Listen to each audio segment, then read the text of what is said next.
दोस्तों आप सभी का स्वागत है मेरे इस YouTube चैनल पे जिसका नाम है उन्ना प्रथम। दोस्तों मैं उम्मीद करता हूं कि आप अपने अपने एग्जाम्स की अच्छे ढंग से तैयारी कर रहे होंगे। दोस्तों आज हम डिस्कस करने वाले हैं लास्ट वीक के इम्पोर्टेंट करंट अफेयर्स पे बेस्ड क्वेश्चंस। क्योंकि अगर हम लास्ट वीक की बात करें तो यहाँ पे कुछ मुद्दे जो हैं वो छाए रहे। अगर हम इंटरनेशनली बात करें तो यूनाइटेड नेशन जनरल असेंबली, जिसे हमारे विदेश मंत्री मिस्टर जयशंकर ने अटेंड किया, ठीक है। इसके बाद यूनाइटेड नेशन जनरल असेंबली में इजराइल और फिलिस्तीन को लेकर जो यहाँ पे युद्ध चला हुआ है उसको लेकर काफी डिस्कशन हुई, और उसके बाद अमेरिका और इजराइल के बाद विरोध के बाद भी बहुत सारे देशों ने फिलिस्तीन को रिकॉग्नाइज कर लिया, ठीक है। वहीं हम इंडिया की अगर बात करें, इंडिया में एक जो नेशनल फिल्म फेयर अवार्ड दिए गए, दादा साहब फाल्के अवार्ड, वो चर्चा में रहे। उसके बाद मेनली लेह लद्दाख, और एक खबरों से जो मेन स्ट्रीम मीडिया में कहीं की नहीं दिखाया गया वो है नॉर्थ ईस्ट में मेघालय। तो चर्चा में रहा हमारा शेड्यूल 6, और आखिर में अगर हम बात करें जो इंपॉर्टेंट है वो है एक वोल्केनो जो भारत में फटा, ठीक है, इरप्ट हुआ। तो इन्हीं मुद्दों पे आज के हमारे जो क्वेश्चंस होंगे वो बेस्ड होंगे। क्लियर है? तो चलिए, आई होप आप तैयारी सारे कर रहे होंगे और आप पढ़ाई भी अच्छे ढंग से कर रहे होंगे। तो कॉपी पेन लेकर तैयार हो जाइए और प्रश्न आपके सामने आते जाएंगे और फिर उसके बाद आंसर आएंगे, ऑप्शन आपके साथ में होंगी। कॉपी पेन लेकर तैयार हो जाइए और चेक कीजिए कि आपके कितने प्रश्न जो हैं वो ठीक हुए, ठीक है। तो जितने भी क्वेश्चंस मैंने बनाए हैं based on last weeks news, तो उसकी जो इंफॉर्मेशन है, उसकी डिटेल्ड एक्सप्लेनेशन जो है वो भी मैं साथ के साथ देता रहूंगा। तो जैसा कि आप पहला प्रश्न देख पा रहे हैं कि मेघालय में यूरेनियम खनन को लेकर हालिया अशांति के मुख्य कारण क्या है। जैसा कि दोस्तों आपको पता है, हाल ही में यूरेनियम के भंडार जो है वो मेघालय में पाए गए, लेकिन वहां लोग इसके खनन का विरोध कर रहे हैं, ठीक है, इसके खनन का विरोध कर रहे हैं। लेकिन अगर हम बात करें कि क्यों विरोध कर रहे हैं, तो अभी तक आपने ऑप्शंस चेक करके अपना आंसर मार्क कर दिया होगा। लेट्स सी कि व्हाट्स द राइट आंसर। तो यह है पर्यावरण मंत्रालय द्वारा यूरेनियम जैसे परमाणु खनिजों के खनन के लिए अनिवार्य सार्वजनिक परामर्श से छूट दी गई है। अब इसको मैं डिटेल में एक्सप्लेन करता हूं। दोस्तों जैसा कि आप जानते हैं कि जो मेघालय है वहां पे यूरेनियम के भंडार मिले हैं। अगर हम यूरेनियम की बात करें, मैं इसको थोड़ा छोटा कर देता हूं, तो इसका आंसर तो आपको यहां पे पता चल गया, लेकिन मैं इसको छोटा करके थोड़ा सा इसके बारे में आपको थोड़ी सी और जानकारी देना चाहता हूं। दोस्तों अगर हम भारत में बात करें यूरेनियम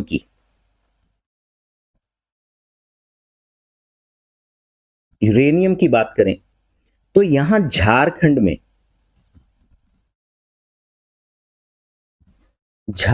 में एक जगह है जादूगौड़ा, ठीक है। ये प्रश्न भी बहुत इंपॉर्टेंट है कि यूरेनियम के भंडार कहां पाए जाते हैं। जादूगौड़ा ये है झारखंड में, और इसके अलावा आंध्र प्रदेश, यहां पे यूरेनियम के भंडार पाए जाते हैं। लेकिन पीछे कुछ यूट्यूबर्स ने जादूगौड़ा पे काफी रिपोर्टिंग की, तो वहां लोगों के हाल बताए, क्योंकि जब यूरेनियम वो एक्सपोज हो जाता है, क्योंकि जैसा आप जानते हैं यूरेनियम जो है वो एक रेडियो एक्टिव सब्सटेंस है। तो जादूगौड़ा में कोई भी ऐसा इंसान नहीं है जिसपे इन रेडिएशंस का असर ना हुआ हो, और वहां पे सारे के सारे लोग जो हैं वो कैंसर से पीड़ित हो गए। और इसीलिए मेघालय में यहां पे इसके विरुद्ध प्रदर्शन हो रहे हैं। ठीक है, खासी एक जनजाति है, वो इसका विरोध कर रही है।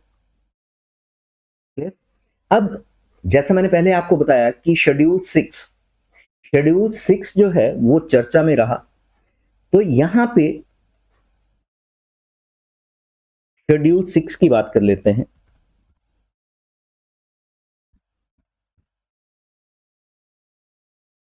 शेड्यूल 6, दोस्तों ये जो शेड्यूल 6 है, ये आर्टिकल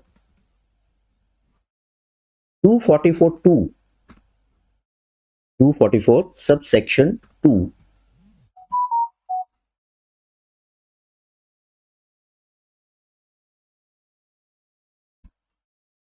और आर्टिकल 275 सब सेक्शन 1, इसके तहत जो नॉर्थ ईस्ट है, ठीक है, ध्यान से सुनिएगा, इस शेड्यूल के अंतर्गत आर्टिकल 244 और आर्टिकल 275 सबसेक्शन 1 के तहत नॉर्थ ईस्ट में 4 राज्यों को, ठीक है, नॉर्थ ईस्ट में 4 राज्य जो हैं उनको स्पेशल स्टेटस दिया गया है।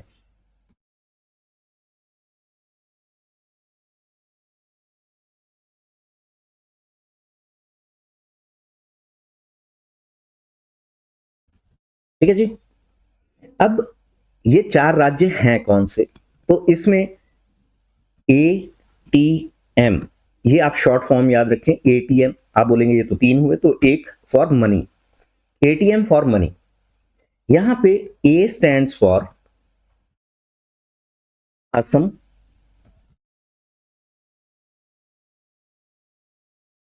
T stands for Tripura, M stands for Meghalaya और last M stands for Mizoram. Clear? तो इन 4 राज्यों को शेड्यूल 6 के तहत रखा गया है, जहां पे इनको स्पेशल स्टेटस दिया गया है। और यहां पे जो स्पेशल स्टेटस है, इसमें एक प्रोविजन है, यहां पे एक बनाई जाती है ऑटोनमस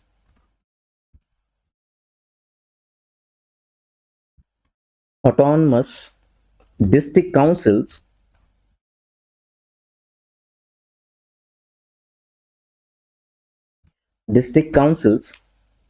ठीक है। यहां पे कोई भी अगर खनन की प्रक्रिया करनी है, तो यहां पे ये जो ऑटोनमस डिस्ट्रिक्ट काउंसिल है, इनकी मंजूरी लेना जरूरी होता था। लेकिन अभी केंद्रीय सरकार ने एक यहां पे ऑफिस ऑर्डर जारी किया है, जहां पे उनको लोकल बॉडीज की सहमति लेने की जरूरत नहीं है। क्लियर है? यही ऑप्शन सी कह रहा है, पर्यावरण मंत्रालय द्वारा यूरेनियम जैसे परमाणु खनिजों के खनन के लिए अनिवार्य सार्वजनिक परामर्श से छूट दे दी गई है। तो यहां पे जितने भी लोग हैं उनको एक पर्यावरण का खतरा है और दूसरा स्वास्थ्य का खतरा है। तो इसीलिए ये जो हमारा शेड्यूल 6 है, ये रिसेंटली चर्चा में था। क्लियर? आगे एक और टॉपिक आएगा जहां पे शेड्यूल 6 को लेकर हम डिस्कस करेंगे। आई होप ये पहला प्रश्न आपके समझ में आया होगा। तो चलिए बढ़ते हैं दूसरे प्रश्न की ओर। दूसरा प्रश्न है, यूरेनियम खनन के खिलाफ विरोध करने वाले स्थानीय खासी जनजातीय समूह किस संवैधानिक प्रावधान का हवाला देकर अपने अधिकारों की मांग कर रहे हैं? ठीक है, ऑप्शन आपके सामने है। आई होप आपने आंसर मार्क कर लिया होगा। Let's cross check. तो राइट आंसर इस संविधान की 6ठी अनुसूची, जो हम 6 शेड्यूल की बात कर रहे हैं। क्लियर है? तो सिक्स शेड्यूल स्पेशल स्टेटस, तो इसको मैंने पहले प्रश्न में आपको ठीक ढंग से एक्सप्लेन कर दिया। फिर भी अगर आपकी कोई भी इंक्वायरी है, आपका कोई भी प्रश्न है, तो उसको मैसेज बॉक्स में मेंशन जरूर करें। क्लियर? तो चलिए बढ़ते हैं तीसरे प्रश्न की ओर।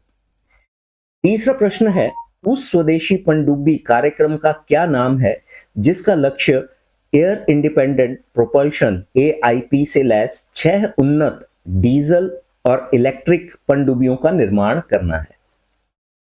तो दोस्तों, हमारे जो डिफेंस मिनिस्टर हैं, मिस्टर राजनाथ सिंह, वो मोरक्को गए थे और मोरक्को में भी इंडिया का एक डिफेंस प्रोग्राम स्टार्ट हुआ है। लेकिन यहां पे जिस परियोजना की हम बात कर रहे हैं, क्योंकि यहां पे आत्मनिर्भर भारत की बात हो रही है, तो आत्मनिर्भर भारत में ये जो परियोजना है, ये है परियोजना 75 India. Project 1775 I stands for India. ठीक है?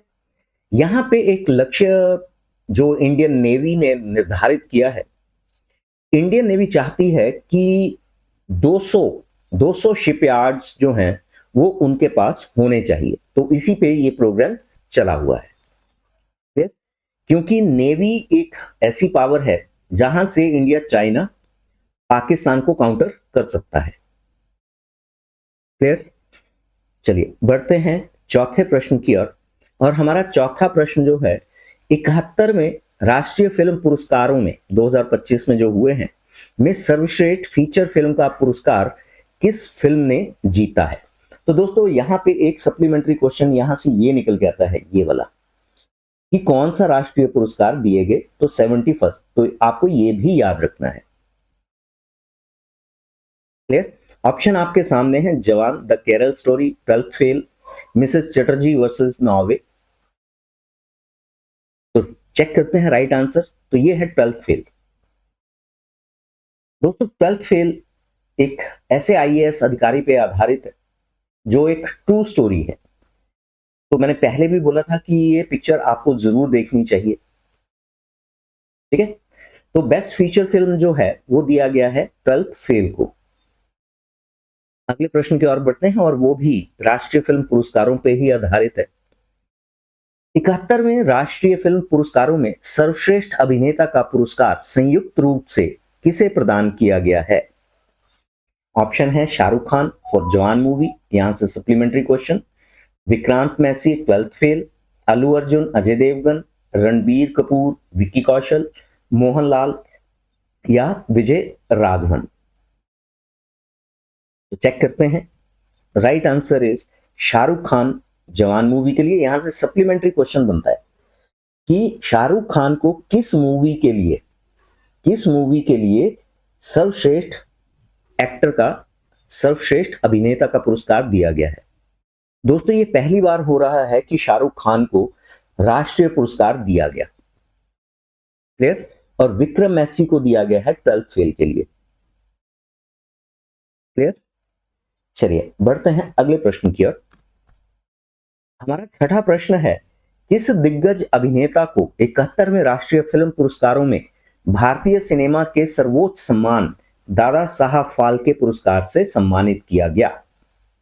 ऑप्शन मोहनलाल, रजनीकांत, अमिताभ बच्चन, कमल हासन। तो जल्दी से अपने आंसर मार्क कीजिए।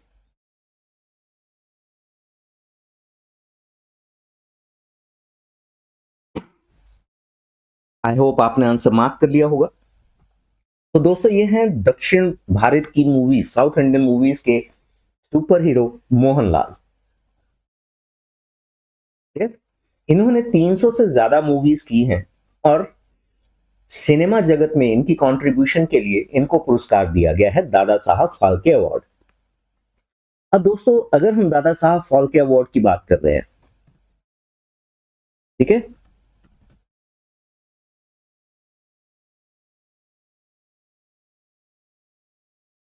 दादा साहेब फाल्के अवार्ड, तो हमें ये जानना जरूरी है कि दादा साहब फाल्के जो हैं वो थे कौन। तो दोस्तों 1913 में इंडिया की पहली मूवी बनी थी जिसका नाम था राजा हरिश्चंद्र।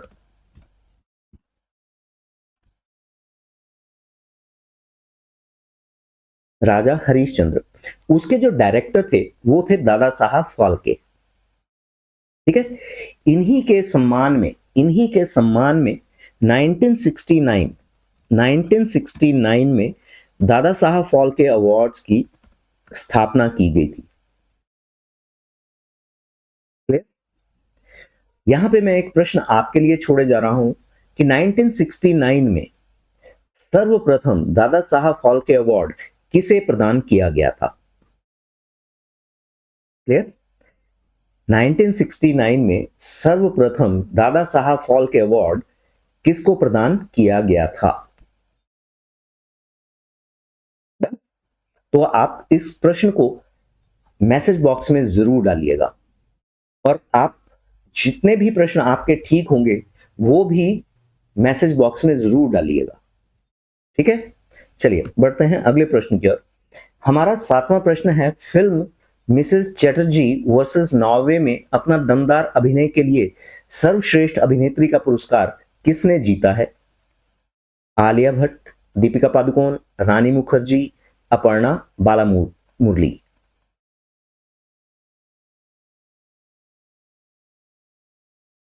तो दोस्तों आई होप आपने अपना आंसर अभी तक मार्क कर लिया होगा, क्रॉस चेक कीजिए, रानी मुखर्जी। क्लियर? बढ़ते हैं अगले प्रश्न की ओर। हमारा 8वां प्रश्न है, 71वें राष्ट्रीय फिल्म पुरस्कारों में सर्वश्रेष्ठ निर्देशक का पुरस्कार किसने जीता है? ऑप्शन विदु विनोद चोपड़ा, एक मिनट, Vidhu Vinod Chopra for 12th fail, Prashanth Neel Salaar, Karan Johar Rocky और रानी की प्रेम कहानी, या सुदीप्तो सेन द केरल स्टोरी।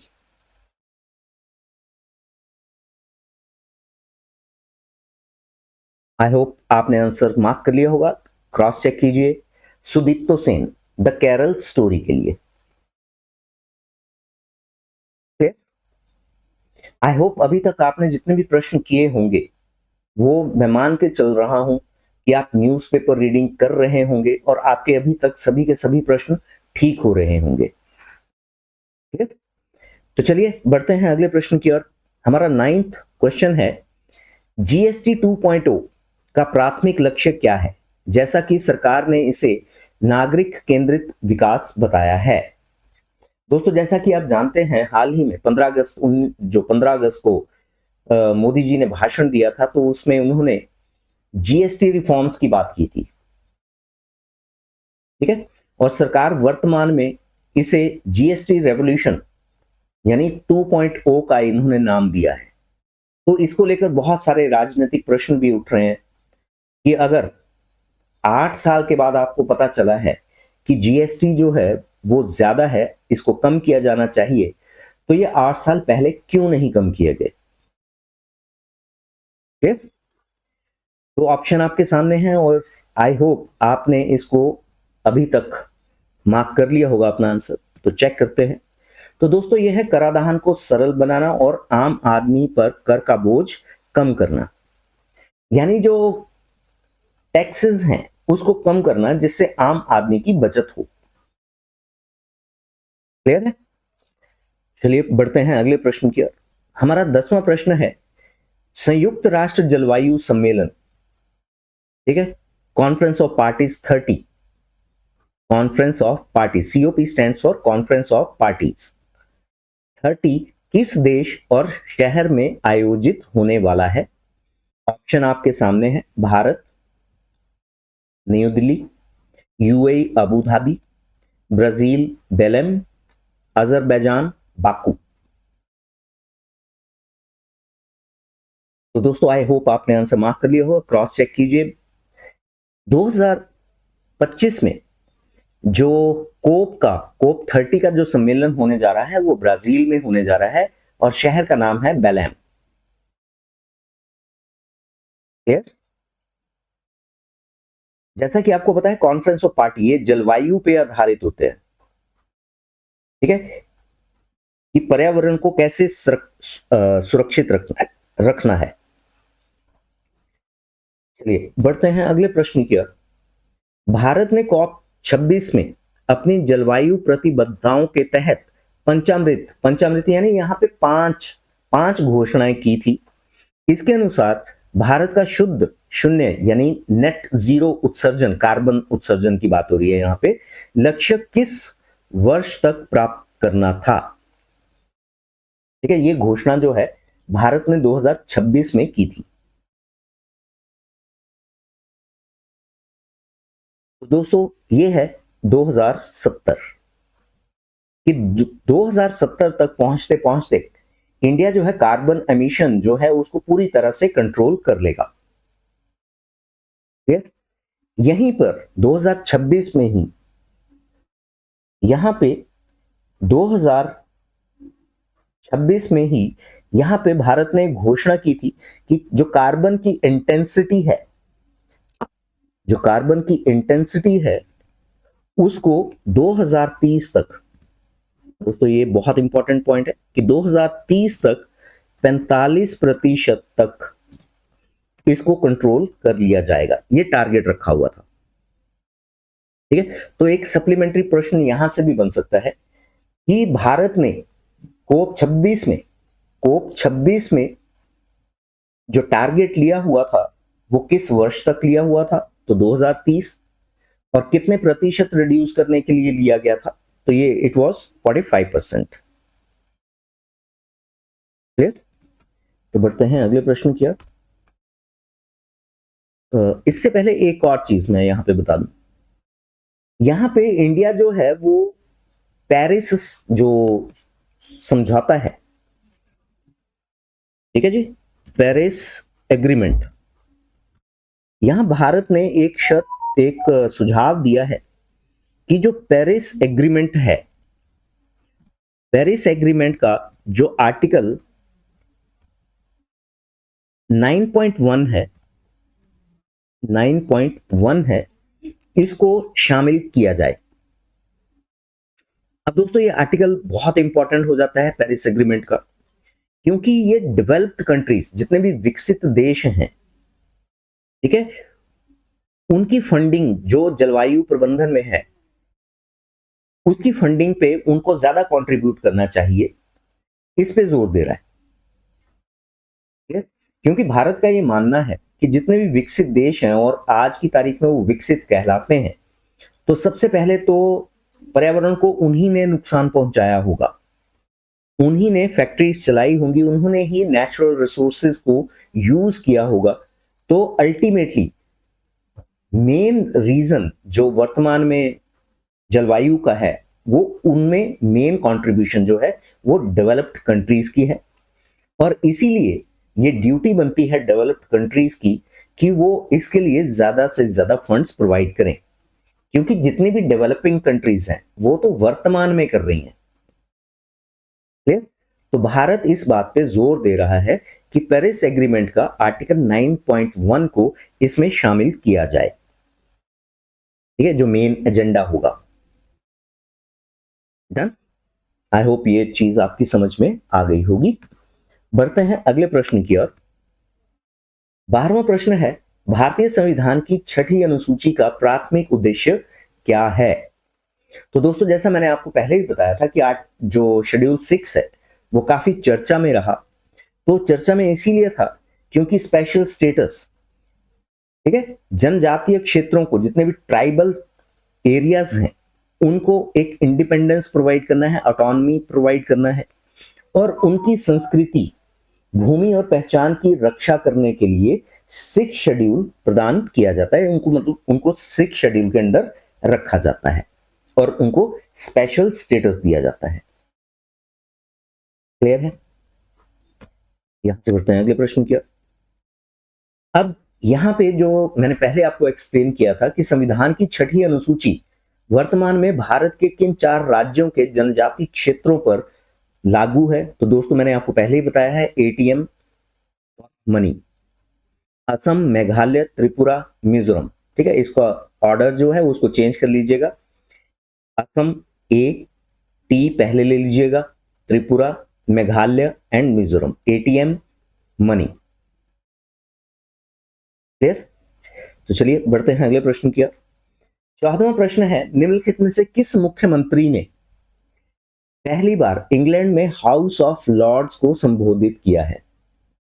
दोस्तों जैसा कि आप जानते हैं कि हमने जो अपना पार्लियामेंट्री सिस्टम है वो ब्रिटेन से लिया है। तो ब्रिटेन में एक होता है हाउस ऑफ लॉर्ड्स, जिसे वर्तमान में भारत में राज्यसभा कहा जाता है, और दूसरा होता है हाउस ऑफ कॉमन्स, जिसे वर्तमान में भारत में लोकसभा कहा जाता है। तो अभी रिसेंटली हिमाचल के मुख्यमंत्री सुखविंदर सिंह सुक्खू ये इंग्लैंड गए हुए थे। तो ये इंडिया के पहले चीफ मिनिस्टर बने जिन्होंने हाउस ऑफ लॉर्ड्स को संबोधित किया। फिर तो हिमाचल वालों के लिए बहुत इंपॉर्टेंट क्वेश्चन बन जाता है। जितने भी लोग हिमाचल के टेस्ट की तैयारी कर रहे हैं, चाहे वो टीजीटी की है, चाहे वो टेट की है, चाहे जैसे पटवारी का टेस्ट निकलने वाला है या पुलिस का टेस्ट निकलने वाला है, उसकी तैयारी कर रहे हैं, तो उसके लिए काफी इंपॉर्टेंट प्रश्न बन जाता है। तो चलिए बढ़ते हैं यहां से अगले प्रश्न की ओर। 15वां प्रश्न है, कृत्रिम वर्षा में किस रसायन का उपयोग किया जाता है? दोस्तों रिसेंटली न्यूज में था, दिल्ली में जो है आर्टिफिशियल रेन करवाई जाएगी। तो यहां पे प्रश्न ये खड़ा हो जाता है कि कृत्रिम वर्षा में किस केमिकल का प्रयोग किया जाता है? तो दोस्तों ये है सिल्वर आयोडाइड। आई होप आपका ये प्रश्न ठीक हुआ होगा। सिल्वर आयोडाइड का प्रयोग किया जाता है आर्टिफिशियल रेन करवाने के लिए। क्लियर? अगले प्रश्न की ओर बढ़ते हैं। 16वां प्रश्न है, नेशनल ग्रीन ट्रिब्यूनल किस अनुच्छेद के तहत नागरिकों को स्वस्थ पर्यावरण प्रदान करने के लिए आश्वासन से प्रेरणा लेता है? दोस्तों नेशनल ग्रीन ट्रिब्यूनल का मेन काम है, जितने भी प्रोजेक्ट बन रहे हैं कहीं वो पर्यावरण को चुनौती तो नहीं दे रहे, तो इस चीज का ख्याल रखने का काम जो है वो एनजीटी यानी नेशनल ग्रीन ट्रिब्यूनल करता है। और नेशनल ग्रीन ट्रिब्यूनल अगर कोई भी प्रोजेक्ट करना है तो इनकी एनओसी जरूरी होती है, नो ऑब्जेक्शन सर्टिफिकेट जरूरी होता है। तो ग्रीन ट्रिब्यूनल की अगर हम बात करें तो हम पर्यावरण की बात कर रहे हैं, और पर्यावरण का डायरेक्ट संबंध जो है वो हमारी जिंदगी के साथ है, क्योंकि अगर हवा स्वच्छ होगी तो हम अच्छे ढंग से सांस ले पाएंगे और वो जीवन को बेहतर बनाएगा। तो यहां से आपको हिंट मिल जाना चाहिए कि ये है article 21, right to life and liberty. Clear? तो जो एनजीटी है, नेशनल ग्रीन ट्रिब्यूनल जो है, वो आर्टिकल 21 से प्रेरणा लेता है और वातावरण को स्वच्छ रखने के लिए कदम उठाता है। ठीक है, ये एक ऑटोनमस बॉडी है, ये किसी पे भी जुर्माना भी लगा सकता है। ठीक है, अब अगर हम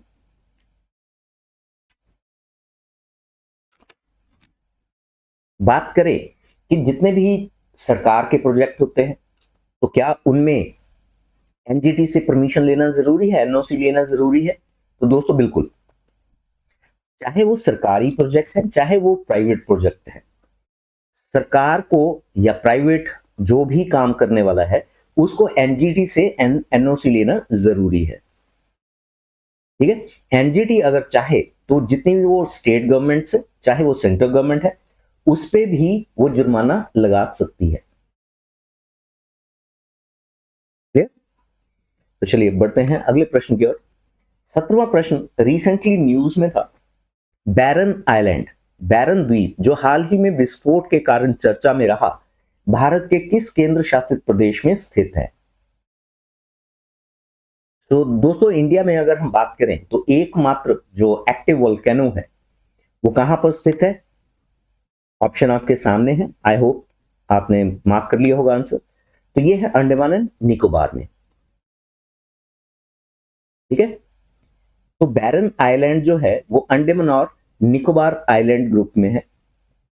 यहां पे आपके लिए मैं एक प्रश्न छोड़े जा रहा हूं कि जो बैरन आइलैंड है ये अंडमान एंड निकोबार में कहां पर स्थित है। ठीक है, अगर हम बैरन आइलैंड की बात करें, यहां रहता कोई नहीं है। ठीक है, यहां पे जनसंख्या नहीं है और इंडिया का एकमात्र जो एक्टिव वोल्केनो है वो बैरन आइलैंड ही है। ठीक है, तो इसी पे आधारित, क्योंकि ये काफी चर्चा में रहता है और सेंटर के चाहे एग्जाम है चाहे वो स्टेट के एग्जाम है, उसके लिए काफी इंपॉर्टेंट टॉपिक बन जाता है। तो चलिए इसी पे आधारित अगले प्रश्न देखते हैं। 18वां प्रश्न है, बैरन आइलैंड वोल्केनो जो है, बैरन द्वीप ज्वालामुखी का सबसे भूवैज्ञानिक तथ्य क्या है, सबसे महत्वपूर्ण, द मोस्ट इंपॉर्टेंट। ऑप्शन आपके सामने, हिमालय पर्वत श्रृंखला का हिस्सा है, नहीं ये नहीं है। यह सबसे ऊंचा ज्वालामुखी शिखर है, नहीं है। यह एक मृत ज्वालामुखी है, नहीं है। यह भारत का एकमात्र सक्रिय ज्वालामुखी है, एक्टिव वोल्केनो है, बिल्कुल। तो ये भारत का एकमात्र एक्टिव वोल्केनो है, यानी सक्रिय ज्वालामुखी। क्लियर है दोस्तों? इसकी एक खास फीचर क्या है, ये एक कोण में, एक कॉन्च जैसे बोलते हैं ना, शंकु, ये उस शेप में है। क्लियर है? चलिए बढ़ते हैं अगली और। अच्छा, एक और पॉइंट मैं यहां पे आपको बता देता हूं। ये जो बैरन आइलैंड अभी इसमें विस्फोट हुआ, इसमें सर्वप्रथम विस्फोट जो है, फर्स्ट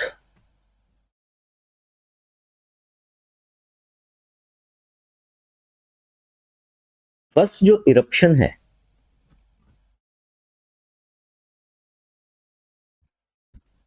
वो जो रिकॉर्डेड है वो है 1787।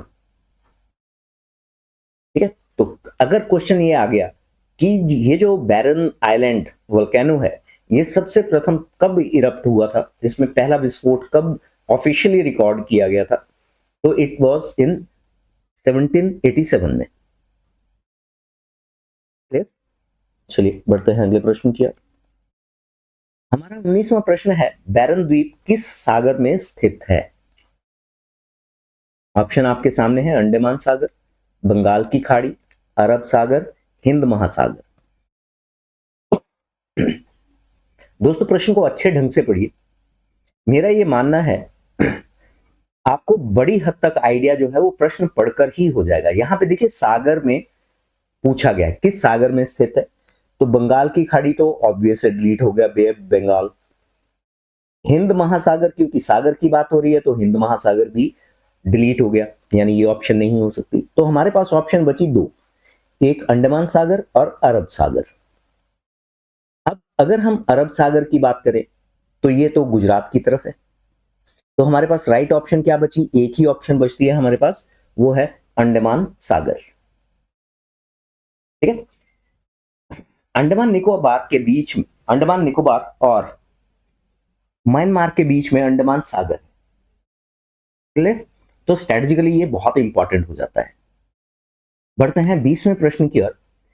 बैरन द्वीप किन दो मुख्य टेक्टोनिक प्लेटों के जंक्शन पर स्थित है, यानी बैरन आइलैंड, क्योंकि धरती जैसे आपको पता है धरती जो है वो टेक्टोनिक प्लेट्स पे टिकी हुई है, तो किन दो टेक्टोनिक प्लेट्स के जंक्शन पर है, जहां दो टेक्टोनिक प्लेट्स का मिलन होता है। ऑप्शन आपके सामने है, प्रशांत प्लेट और उत्तरी American plate, Eurasian plate, African plate, Indian plate और बर्मा सुंडा प्लेट, अफ्रीकी प्लेट और दक्षिण अमेरिकी प्लेट। तो दोस्तों right answer is Indian plate और बर्मा सुंडा। जैसे मैंने अभी आपको बताया म्यांमार, ठीक है, इंडियन प्लेट और म्यांमार प्लेट पे, बर्मा प्लेट उसको बोलते हैं, सुंडा प्लेट भी उसी का नाम है, तो वहां पर बैरन आइलैंड स्थित है। तो बढ़ते हैं अगले प्रश्न की ओर और हमारा 21वां प्रश्न है, भारत में बैरन द्वीप के अलावा दूसरा सबसे प्रसिद्ध ज्वालामुखी द्वीप कौन सा है जो निष्क्रिय है, यानी डॉर्मेंट है। तो दोस्तों इंडिया में दो ही वोल्केनोज हैं, एक एक्टिव है एक डॉर्मेंट है। और दोनों ही अंडमान एंड निकोबार में है। ऑप्शन आपके सामने है, नारकोंडम, स्वेत, कवरत्ती, अगाती। तो आई होप आपने आंसर मार्क कर लिया होगा। Right answer is Narcondam. ठीक है, तो नारकोंडम जो है ये एक डॉर्मेंट वल्केनो है, निष्क्रिय है। कोई समय था जब ये सक्रिय था, इसमें विस्फोट होते रहते थे, लेकिन समय के साथ साथ इसमें जो एक्टिविटीज हैं वो धीरे धीरे धीरे समाप्त होती गई और वर्तमान में ये डॉर्मेंट स्टेज में है। ठीक, चलिए बढ़ते हैं अगले प्रश्न की ओर, और ये है हमारा आखिरी प्रश्न। दोस्तों, जैसा मैंने अभी आपको बताया कि यूनाइटेड नेशन जनरल काउंसिल की जो मीटिंग थी वो बहुत ज्यादा इंपॉर्टेंट थी और उसको हमारे विदेश मंत्री मिस्टर जयशंकर ने अटेंड किया और पाकिस्तान को आतंकवाद पे काफी एक करारा जवाब दिया गया। ठीक? लेकिन यहाँ यूनाइटेड नेशन जनरल असेंबली में एक इंपॉर्टेंट और भी घटना हुई। एक तो मैंने आपको पहले बता दिया कि अमेरिका और इजराइल जो है वो फिलिस्तीन का विरोध कर रहे थे, लेकिन उसके बावजूद भी कई देशों ने फिलिस्तीन को एक राष्ट्र के रूप में रिकॉग्नाइज करने का निर्णय लिया है। एक और इंपॉर्टेंट घटना हुई, यहाँ पे ट्रॉपिकल फॉरेस्ट फॉरएवर फैसिलिटी, जिसको वर्तमान में ग्लोबल फॉरेस्ट फंड के रूप में जाना जाता है। ठीक है, पहले इसको PFF बोला जाता था, वर्तमान में इसको ग्लोबल फॉरेस्ट। तो यहाँ पे ये प्रश्न भी आ सकता है कि ग्लोबल फॉरेस्ट फंड किसका बदला हुआ नाम है? तो ट्रॉपिकल फॉरेस्ट फॉरएवर फैसिलिटी। तो दोस्तों, जितने भी फॉरेस्ट हैं उनको बचाने के लिए यहाँ पे एक घोषणा की गई कि इसके लिए फंड इकट्ठा किया जाएगा। डन।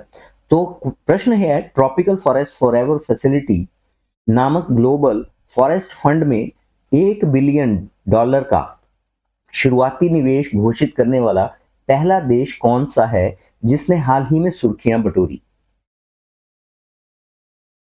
प्रश्न आपकी समझ में आ गया होगा।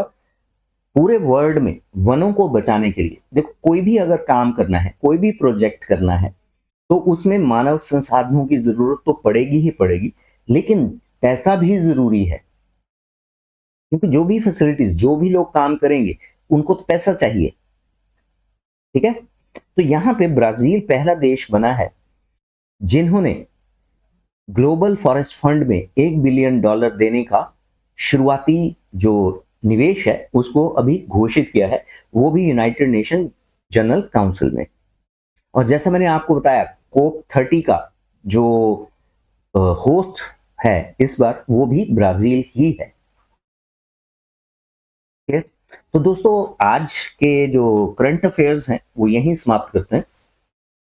आई होप जितने भी करंट अफेयर्स हैं, इससे पहले जितने भी वीडियोस मैंने डाले हैं करंट अफेयर्स पे, उसके लिए आपने एक सेपरेट रजिस्टर लगाया होगा जहां पे आप नोट कर रहे होंगे। तो इस वीडियो को भी वहीं पे नोट कीजिएगा। ठीक है, जितने भी प्रश्न हैं उनको वहां नोट कीजिएगा, ताकि आपको अंत में जब एग्जाम आएगा तो आपके पास एक कंपाइलेशन होनी चाहिए करंट अफेयर्स की। क्लियर? तो आई होप आप सभी लोग, जितने भी लोग तैयारी कर रहे हैं, वो अच्छे ढंग से कर रहे होंगे और आपके 22 के 22 प्रश्न ठीक हुए होंगे, मैं ये उम्मीद करके चल रहा हूं। क्लियर? तो आज का दोस्तों वीडियो यही समाप्त करते हैं। पढ़ाई करते रहिए, स्वस्थ रहिए, अपना अपना ख्याल रखिए। तो शुभकामनाओं के साथ अलविदा। आज का वीडियो यही समाप्त।